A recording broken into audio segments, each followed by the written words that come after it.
The project was for the Energy Technologies Institute, which is a public-private partnership between global energy and technology companies and the UK government,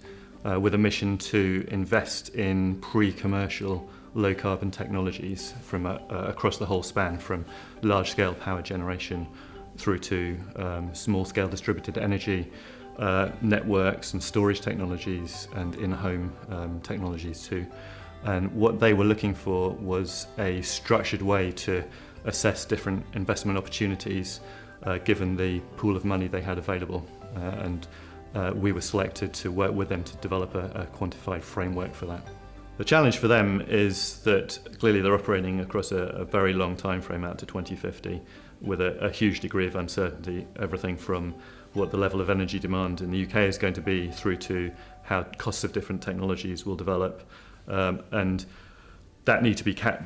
uncertainty had to be captured within the framework. On top of that, they needed to recognise the regional differences across the UK in terms of, for example, how close something is to storage facilities, or whether there are particular local deployment constraints that would take into account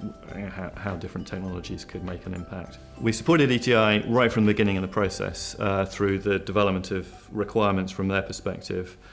through the development of the model, all the way through to continuing to support as the model matured and they began to use it internally.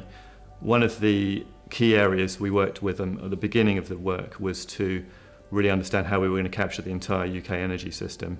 and in particular, as the system decarbonises, capture how the interactions work across the system. So, for example, as there's greater electrification of heat and transport, that links the choices being made in those sectors back to the choices being made in the power generation sector, for example. So really understanding and capturing those linkages was a key part of the work.